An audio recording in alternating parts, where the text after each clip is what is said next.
It was dark outside, and at 9 o'clock on a February evening in England, bitterly cold. A cruel northeasterly wind whipped around the small parade of downbeat shops, a newsagent's, a small grocer's, a bric-a-brac shop selling everything from bags of nails to out-of-date packets of sweets and biscuits, and at the end, a laundrette. 4 shops with flats above, forming a dismal end to a run-down street of terraced houses, which had once been part of the council's regeneration project, until its budget had been cut.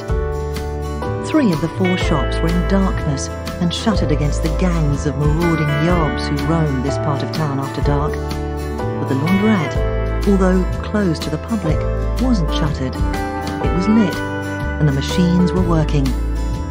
Fluorescent lighting flickered against a stained grey ceiling as steam from the machines condensed on the windows.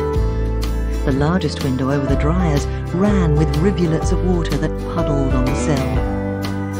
Inside, Bonnie, Lucy's mother, worked alone. She was in her mid-20s, thin, and had her fair hair pulled back into a ponytail. She was busy heaving the damp clothes from the washing machines and piling them into the dryers, then reloading the machines. She barely faltered in her work, and the background noise of machines clicking through their programs of washing, rinsing, spinning and drying provided a rhythm. It was like a well-orchestrated dance. While all the machines were occupied and in mid-cycle, Bonnie went to the ironing board at the end of the room and ironed as many shirts as she could before a machine buzzed to sound the end of its cycle and needed her attention.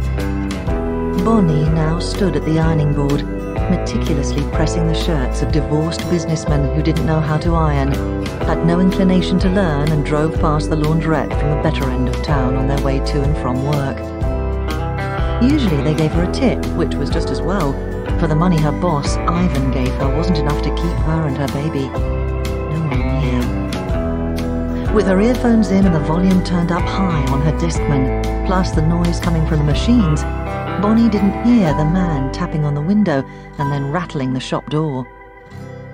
With her concentrating on the ironing and her back turned away from him, he could have stood there indefinitely trying to attract her attention. The door was chub-locked and double-bolted, as it was every evening when Bonnie worked alone. It was lucky, therefore, that after a few moments, Bonnie set down the iron to adjust the volume on her Discman, because as she did so, she caught a glimpse of movement out of the corner of her eye. Turning, she peered from the brightness of the shop into the darkness outside, and was a little startled to see the silhouette of a man at the door. Then, with relief, she recognized the silhouette as that of Vince. Bonnie crossed the shop floor, taking out her earphones and switching off her Discman as she went. She was expecting Vince. He was the reason the shutters weren't down. He'd phoned earlier and said he needed to see her urgently as he was leaving, for good. Bonnie hadn't been shocked to hear that the father of her baby was leaving. Vince, not his real name, which he'd told her was unpronounceable to English people, had come over from Thailand on a student visa 4 years previously, although, as far as Bonnie knew, he'd never been a student. His visa had long since run out, and in the 14 months Bonnie had known Vince, he'd said many times that immigration were after him and he would have to leave. But after the first few times, as with many of the other things Vince had told her, like his age and where his money came from, Bonnie had begun to doubt that it was true, and suspected it was just an excuse to come and go from her life as he pleased. However, as Bonnie now slid the bolts aside and opened the door, letting the cold night air rush in, she could see from his expression that something was different tonight. Vince's usually smooth manner was ruffled, and he appeared to be sweating, despite it being cold outside.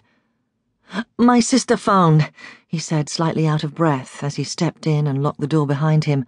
"My mother is ill. I have to go to her." Bonnie looked at him. He was the same height as her, about 5'8", with pale olive skin and jet black hair. She saw his charm and appeal now, as she always had, despite the way he treated her. Her mother had said it was her fault that she allowed men to treat her like a doormat, but at least Vince didn't hit her as some men had. "Your mother is always ill," Bonnie said, not unkindly, but stating a fact. "You told me your